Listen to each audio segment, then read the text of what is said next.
दोस्तों, आखिर 6 अगस्त की सुबह सुबह ऐसी कौन सी खबर आई जिसने भारतीय जनता पार्टी के खेमे में हलचल नहीं दहशत फैला दी?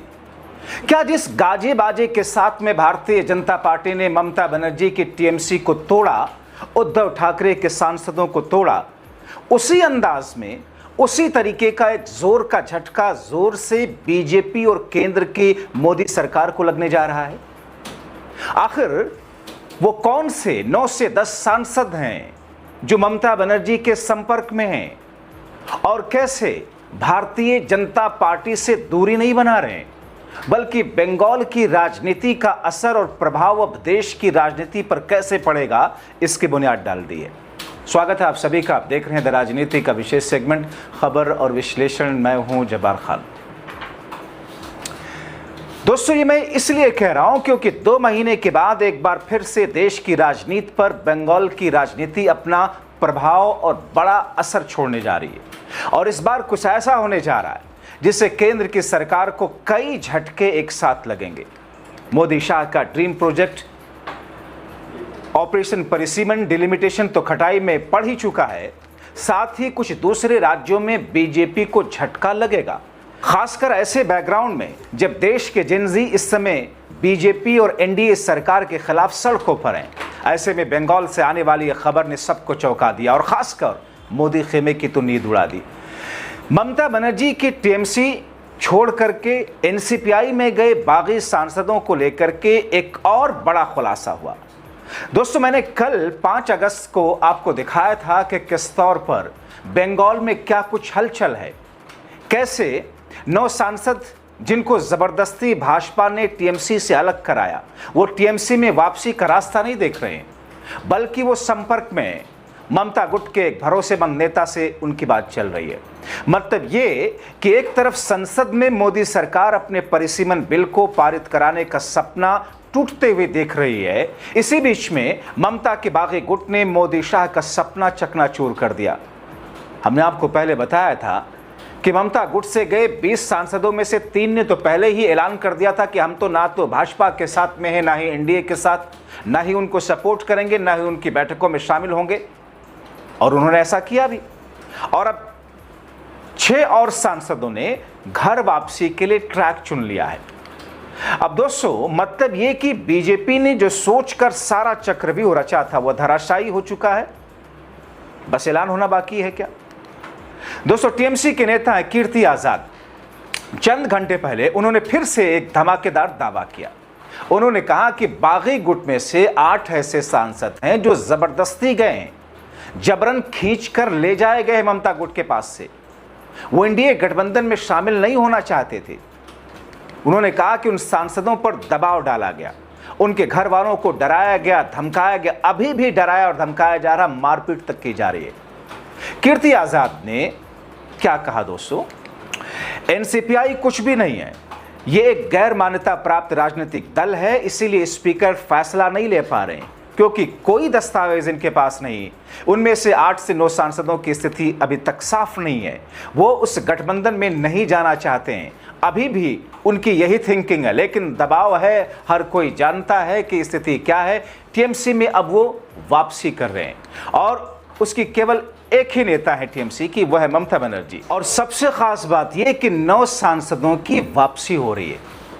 दोस्तों, कीर्ति आजाद का यह बयान ऐसे समय में आया जब बीते दिनों एनडीए के सहयोगी दलों की बैठक में एनसीपीआई के 3 वो सांसद जिनका मैं जिक्र कर रहा था, दिल्ली में होने के बावजूद शामिल नहीं हुए। तीनों ने जिस अंदाज में, जिस तरीके से 28 जून वाली भी एनडीए के संसदीय दल की पहली मंगल मिलन बैठक से भी दूरी बनाई थी। मतभेदों को बल तब मिला था जब कई सांसद, जिसमें ज्यादातर अल्पसंख्यक बताए जा रहे हैं, उन्होंने कह दिया था कि बीजेपी में न तो बीजेपी में रहेंगे, ना ही एनडीए गठबंधन का हिस्सा रहेंगे।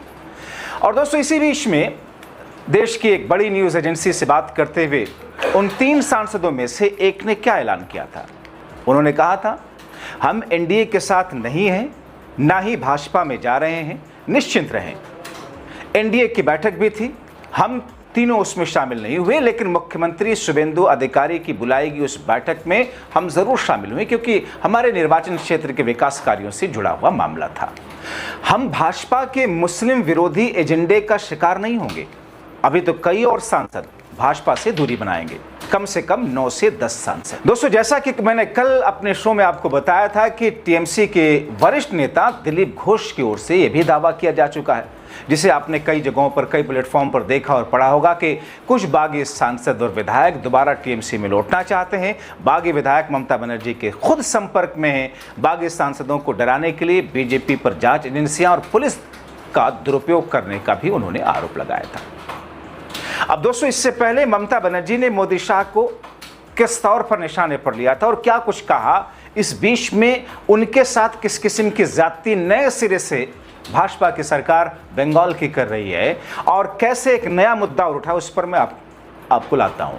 लेकिन उससे पहले अब आप ये सोचिए, 13 अगस्त तक संसद का मानसून सत्र, 13 अगस्त के बाद बीजेपी तो ये प्लान कर रही थी कि हम किसी तरीके से उस आंकड़े के आसपास पहुंच जाएं ताकि 3 दिवसीय एक स्पेशल सेशन बुला सके पार्लियामेंट का।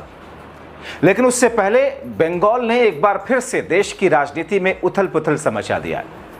और इस बार ममता बनर्जी के बागी गुट के वो बागी हैं जिन बागियों का दिल लगना तो छोड़ो उधर, वो अपने दरअसल राजनीतिक सियासी जमीन को देखते हुए नफा नुकसान के गुणा गणित के उस पूरे आईने में अब वो फैसला लेने जा रहे हैं।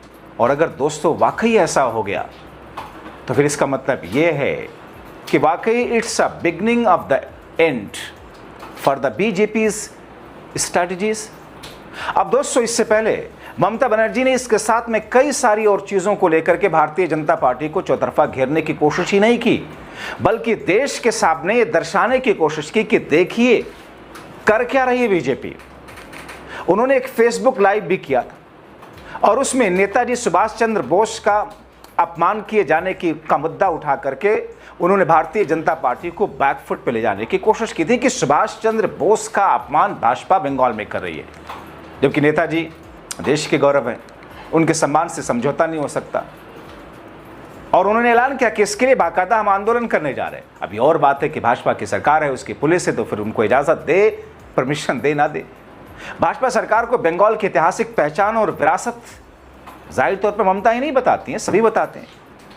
अब इसके साथ ही ममता ने भाजपा के उस बदले की भावना की पराकाष्ठा के मुद्दा उठाया जिसमें उनकी किताबों की रॉयल्टी तक को बीजेपी सरकार ने बंद करा दिया। दोस्तों, इसे न्यूनतम स्तर का, निम्न स्तर का कदम कहेंगे आप। ममता ने क्या कहा, सत्ता परिवर्तन के बाद उन्हें अपनी किताबों की रॉयल्टी तक नहीं मिल रही। रॉयल्टी ही उनकी आय का मुख्य स्रोत है। इस साल अब तक उन्हें इसका कोई भुगतान नहीं किया गया। वो मुख्यमंत्री रहते वेतन नहीं लेती थी, अब तक पेंशन भी नहीं लिए, रॉयल्टी से ही उनका खर्च चलता था। मगर ये भाजपा का चरित्र है जो उसे भी बंद कर दिया। क्या वाकई कोई सरकार राजनीतिक बदले की भावना में इतनी अंधी हो सकती है? क्या वाकई एक ऐसी मुख्यमंत्री जो मुख्यमंत्री वाली पेंशन तो छोड़ दीजिए, उसकी सैलरी तक नहीं लेती थी। ममता कहते हैं कि वो मुझे नीचा दिखाने, गाली देने का एक भी मौका नहीं छोड़ना चाहते, जबकि वो अच्छी तरह जानते हैं कि मैंने अपनी पेंशन या मुख्यमंत्री के वेतन का एक भी पैसा कभी नहीं लिया। मैं अपनी किताबों की रॉयल्टी से मिलने वाले पैसों से अपनी आजीविका चलाती हूँ, लेकिन बंद कर दिया। हमारे बैंक खाते सीज कर दिए गए। अब दोस्तों, हैरानगी इस बात पर कि भाजपा सरकार जहां विरोधी दलों के जायज खातों को निशाना बना रही है, वहीं सत्ताधारी दल के वित्तीय लेन देन पर कोई सवाल नहीं खड़ा करती है, क्योंकि वो सत्ताधारी है, आरएसएस रजिस्टर्ड नहीं है, फिर भी उसे विदेशी फंडिंग मिलता है। ये ममता बनर्जी के आरोप हैं। उनके पास आ रहे करोड़ों रुपयों के स्रोत की जांच क्यों नहीं कराती? क्या इसके लिए कोई हिम्मत कर पाएगा? सवाल तो वाजिब है, होना भी चाहिए, मगर कहां इस राज्य में होता है। जैसा कि मैंने अपने पहले के शो में बताया था कि ईडी और राज्य पुलिस ने भाजपा के इशारे पर टीएमसी के मुख्य बैंक खातों को फ्रीज कर दिया था, जिनमें करीब 440 करोड़ रुपयों की जमा राशि मौजूद है। हालांकि ममता गुट ने इस कार्रवाई को सुप्रीम कोर्ट और कोलकाता हाई कोर्ट में चुनौती दी, जहां पार्टी के दैनिक प्रशासनिक और कानूनी खर्चों को चलाने के लिए सीमित फंड जारी करने की मांग की गई थी और इजाजत भी दी गई। तो एक ऐसी स्थिति दोस्तों, अब जहां पर बंगाल से लेकर के राजधानी दिल्ली तक एक ऐसा ताना बाना बनता हुआ दिख रहा है, जिस ताने बाने में अभी तक सरकार फंसी हुई दिख रही। सोचिए देश की राजनीति का, भारतीय जनता पार्टी की राजनीति का चाणक्य तो कहा ही जाता है, देश की राजनीति का चाणक्य अमित शाह को दरबारी मीडिया ने लिखने लगा।